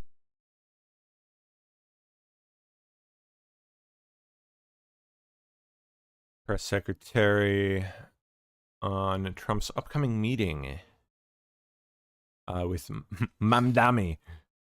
I will just add, it speaks volumes that tomorrow we have a communist coming to the White House, because that's who the Democrat Party elected as the mayor of the largest city in the country. I think it's very telling, but I also think it speaks to the fact that President Trump is willing to meet with anyone and talk to anyone and to try to do what's right on behalf of the American people, whether they live in blue states or red states or blue cities, in a city that's becoming much more left than I think this president ever anticipated in his many years of living in New York himself. I think I will just add. Oh boy. Let's see. Tennessee State Rep Afton Ben. What a name. Running to fill congressional seat to represent Nashville. I hate the city. I hate the bachelorettes. I hate the pedal taverns. I hate country music. I hate all of the things that make Nashville. What? Then what? Then why are you running to represent Nashville? I've been heavily involved with the Nashville mayoral race because I hate the city, I hate the Bachelorettes, I hate the pedal taverns, I hate country music, I hate all of the things that make Nashville, apparently. And it's city. Well, you're not going to make it. So she's the Democrat nominee. Was looking for that. Democrat nominee. To the rest of the country, but I hate it. Yeah, I'm not things that make Nashville, apparently. And it's city to the rest of the country, but I hate it. Yeah, I'm that girl at the airport that all these bachelorettes are giddy walking out in their two-toned colored Pantone pink shirts. Oh my gosh. And they walk out and they're like, oh my God, Nashville! Vicious. You're so loud. Disgusting. Patty. I've been heavily involved with like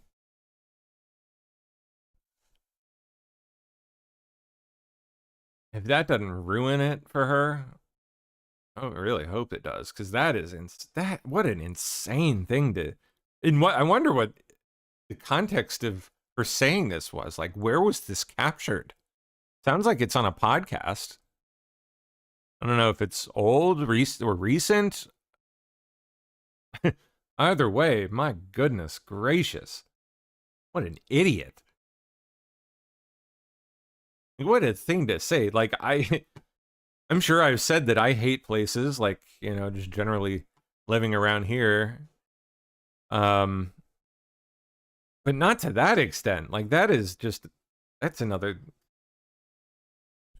that crosses many lines.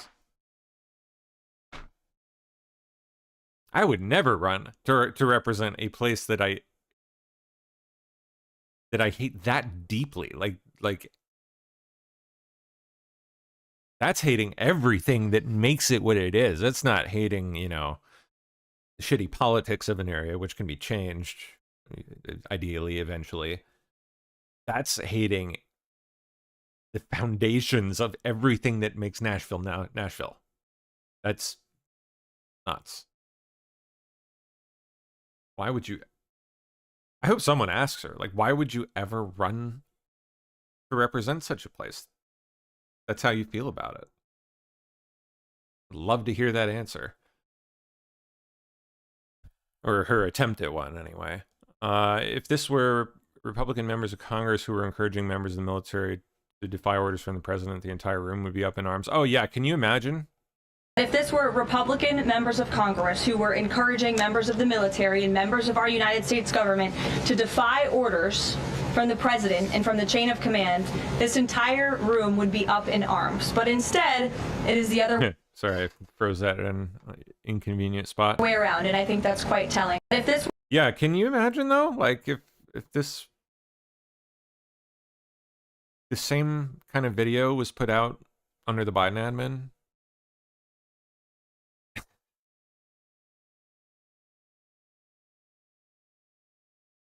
Warning signs installed on Mexican beach declaring area restricted by the U.S. What? Have obtained exclusive video from the environmental agency Conivio Global, where you can see Mexican Marines removing the signs, warning signs that suddenly appeared on the Mexican land, an area known as Playa Bagdad. We're told that the persons who allegedly placed the signs came from the U.S. side of the border and can be seen in these pictures. The signs say that this is a restricted area and property of the Department of Defense. It also states that unauthorized entry is prohibited, and if you're found here, you may be detained and searched. This is really interesting. What is going on here?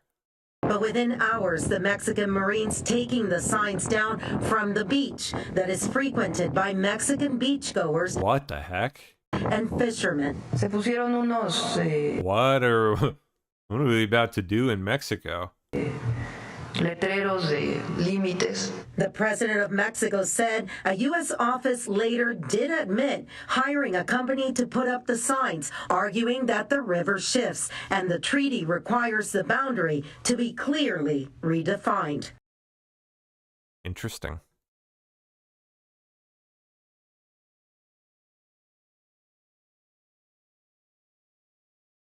Where's the, did they say exactly where it was? I missed it if so. Okay, Schumer on Trump accusing Democrats of seditious behavior. All right. Have you heard the political rhetoric and just the dangers of this? I mean, we saw what happened. The with dangers are tremendous. I mean, how concerned are you that this is? We are very concerned. The trouble is the president doesn't seem the president seems to be not only not concerned about it, but almost delighting in this kind of dangerous political rhetoric, and it's despicable. Senator, have you heard the political rhetoric and just the dangers of this? I mean, we saw what happened. The dangers are. That's funny. That's cute, Chuck. Did you perhaps engage in any sort of seditious behavior that we should be worried about, Mr. Schumer? Because that would definitely be despicable.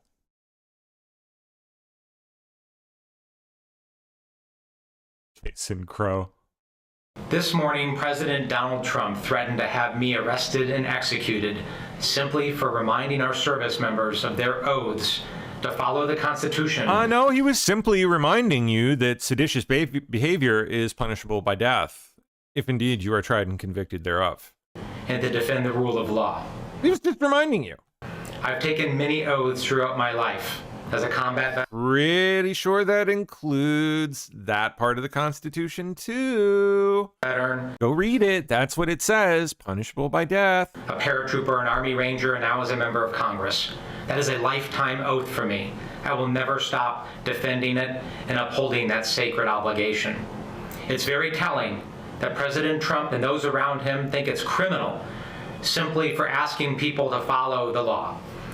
This moment requires moral clarity. Every American, regardless of your background, should unite and reject his calls for political violence. There was no such thing, asshole.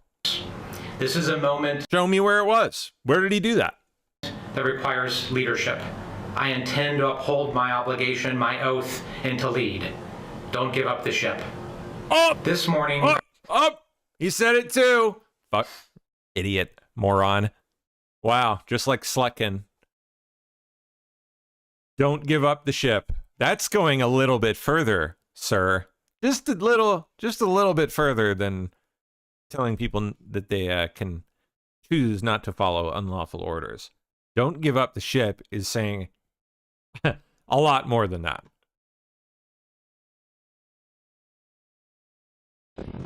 Donald Trump is the worst president of the United States for America's children. The worst president American children have ever had in terms of their health. I don't know what's up with their audio. Their education, there's Epstein Hakeem. Clean, safe environment in which they can thrive, including safety from gun violence, I would add, the job, economic security of their families, and a future that is fair and just in terms of yes, the planet, the air they breathe, but also the economic situation they were in. And he is giving them as a gift a $600 billion increase in the national debt for them to pay off as he takes away health care from them, takes down the Department of Education and the rest of it. And to this very point, oh my God, what a train wreck. The air they breathe, the water they drink, he doesn't care.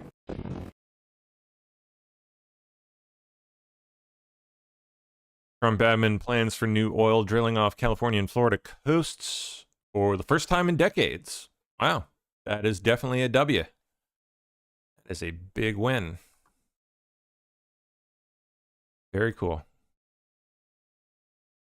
Federal judge halts President Trump's deployment of National Guard in D.C. He's gotta be shitting me, man. What? Disgraceful. Chicago Mayor Brandon Johnson says a woman being set on fire while riding the train was an isolated incident. Remember that one? Remember that insanity in Chicago on the subway? Dude just lit the lady on fire and... All I can say is that as awful and as horrific as this tragedy is, this is as an isolated incident. As we continue to invest more in our... No, it is it's not an isolated incident. Public transportation system, we want people to feel safe. But the point is that they don't, and they haven't for years. They ride, and so many working people rely on our public transportation system. To the point where it's become a meme, sir. Across the city, and that's why I'm doing my part to ensure that these investments are getting right to the people, so that. What a joke. Of course, people can continue. It boggles my mind that this guy continues to remain in office. To enjoy. All I can say is Chicago's just, man. Deep fried. Ronaldo is a great guy. He posted this. Trump posted this AI video. It's so goofy. What the heck? Kicking the ball around. What the That's fun. That's great. Scott Jennings says Zoran Mamdani's Oval Office meeting will be a reality check. I think we saw that one. Illegals flee ICE agents through a laundromat in Charlotte. Wow. In the front, out the back.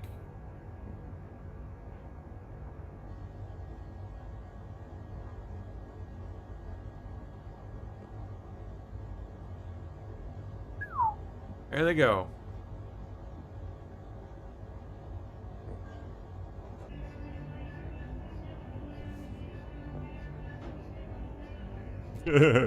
Wow.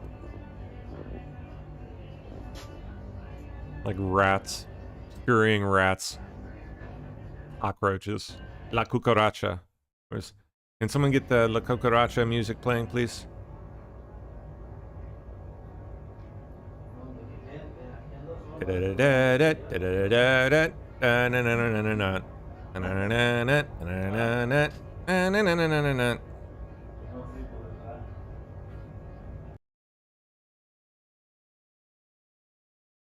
TSA plans to charge $18 for travelers without a passport or real ID.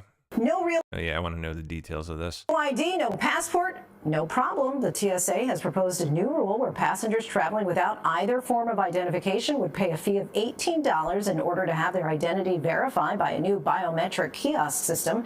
Creepy. The fee would then allow passengers to access TSA checkpoints for 10 days. Public your choice is creepy real ID or creepy $18 biometric scanning system. Comment period for the proposed rule begins tomorrow. How nice. No real. Or just not traveling on, modern air travel. There's your third option.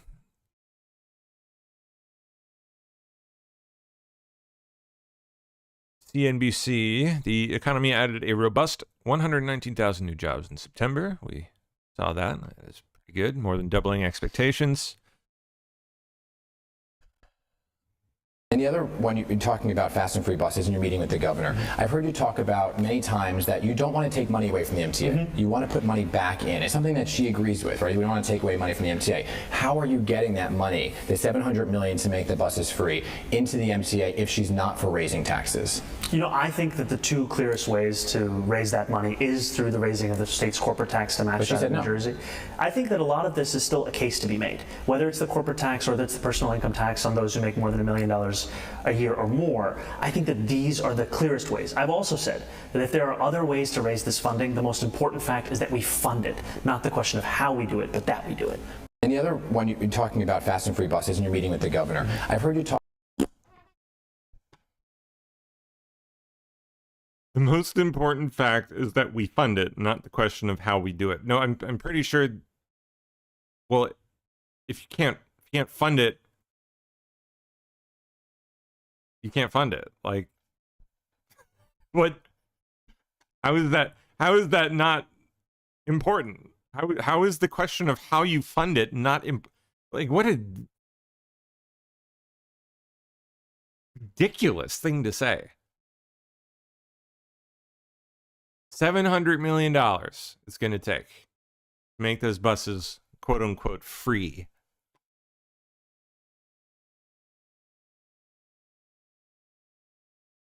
thinks he's going to get it by raising the state's corporate tax, even though, what's her name, said it ain't happening.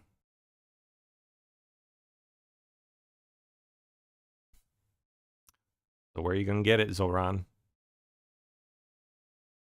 This is wild. Former GOP aide paid to be mutilated in staged Trump horror attack hoax, DOJ says. What? Is this what? This is the right's, what's his name? Juicy Smollett? Who is this? Trump horror.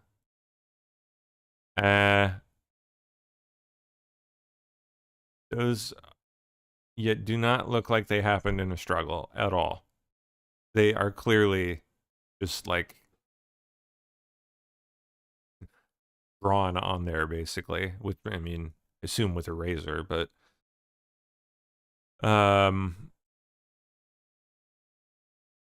claimed that she had been, a friend, a co-conspirator, had been attacked by 3 men when they were out walking on a trail at a nature preserve in Egg Harbor Township.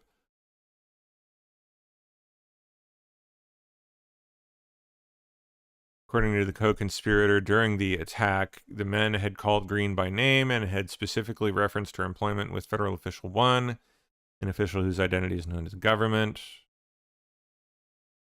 When law enforcement officers located Green, she was lying in a wooded area just off the trail with her hands and feet bound together with black zip ties. Green's shirt was pulled over her head and was also tied with a black zip tie. Green had numerous lacerations on her face, neck, upper chest, and shoulder. The words Trump horror were written on her stomach, and the words Federal Official 1 is racist were written on her back. Green was crying and yelling that one of her alleged attackers had a gun. Told police officers that one or more of the men who allegedly attacked her said he had a gun and threatened to shoot her. Green also said that one or more of the attackers had held her down and restrained her movement, cutting her and writing on her body. Certainly didn't look that way, I gotta say. Investigation revealed that Green had not, in fact, been attacked by 3 men at gunpoint on July 23rd. Instead, she had paid a body modification / scarification artist to deliberately cut the lacerations on her face, neck, upper chest, and shoulder. Wow. Based on a pattern that she had provided beforehand. What an idiot. What an idiot.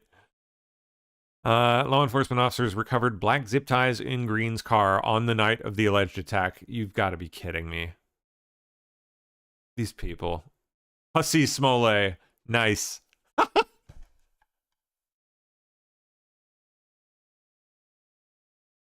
Wonder who she worked for. Wonder who Federal Official 1 was.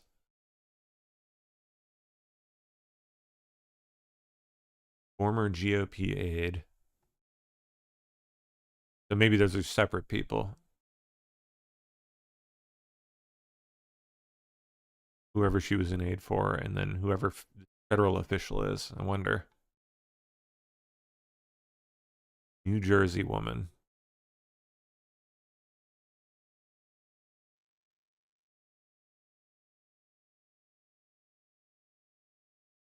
Guess we don't get the name of the co-conspirator. Maybe cooperating witness, probably, at this point. All right, let's see. Epstein Hakeem. Mr. Leader, one of your members last night was indicted in Florida for supposedly, allegedly using COVID relief funds from FEMA to bolster. Oh, that hoe. Yeah. Sheila Sherfilis McCormick, charged with stealing $5 million in FEMA funds. Her campaign. If the Disgusting. Ethics Committee comes back and corroborates those claims that were made in the indictment, would you expect Congresswoman Sherfilis McCormick to resign? Sheila is entitled to the presumption of innocence like every other American. Not the question, sir. She's entitled to her day in court, and she's entitled to a jury of her peers. Oh, shit. Sorry, we're like 4 minutes over here. My bad. Yeah. That was not the question, Hakeem. All right, well, anything last minute here before I pass it over? FBI raids Dearborn home. I think we saw Virginia Beach High School assistant principal and brother arrested for plotting to shoot ICE agents. All right, hold Two on. brothers have been arrested, charged with threatening to shoot police and ICE agents, and one of them is an assistant principal at Kempsville High School. Yesterday, Beach police arrested 54-year-old John Bennett. School officials say he's currently on leave from his position there. The other suspect is 59-year-old Mark Bennett. Court documents reveal several disturbing details about this investigation. So let's send it over to 10 on Your Side's Ethan Kraus, who joins us live outside of that school. Ethan. Yeah, Aisha, good afternoon. And you said it, the court documents do reveal details leading to the arrest of Kempsville High School Assistant Principal John Bennett. Wow. Now, according to the Virginia Beach Police Department, John Bennett and his brother Mark were both arrested on November 16th after police received information that the brothers threatened to commit acts of violence against local police and ICE agents. Whoa. Court documents reveal that the brothers were overheard talking at a restaurant where Mark Bennett mentioned how he had an assault rifle with the ability to utilize explosive rounds that could penetrate protective vests. He also mentioned flying to Las Vegas to meet with like-minded people and how he would return with, quote, enforcement ideas and plans. The documents went on to state that John Bennett added statements of support and enthusiasm for the suggested violence and also expressed interest in joining his brother on the trip to Vegas. Now, both brothers were arrested and charged with conspiracy to commit malicious wounding. That's pretty wild. That's nuts. Glad they caught him. All right. Yeah, I don't see anything else. Cool. Well, LC is in. Give me a second and pop this there down. How you doing, man? You there? I'm good. How are you? Yeah, I'm doing pretty good. How about you?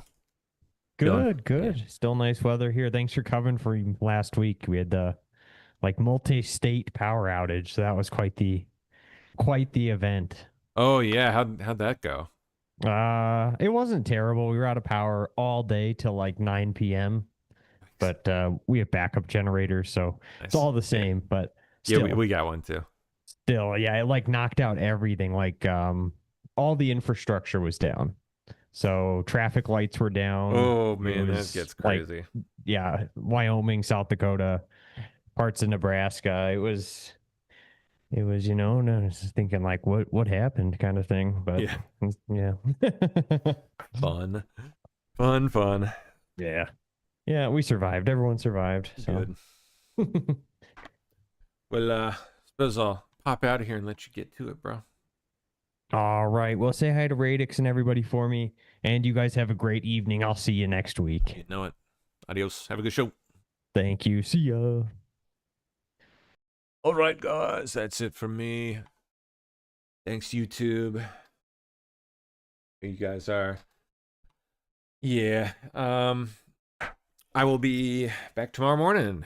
Bright and early, 9 to 11. We'll check out the morning's news as it rolls in together. So come hang out.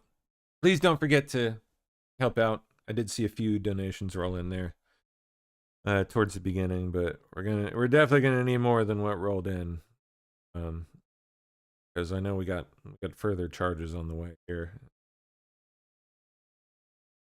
So please help out if you can. Just that a bad time, I guess. Maybe for everyone. Hopefully we start feeling the economy turning soon for all our sakes. All right, I will see you guys tomorrow morning. Have a wonderful night. Adios.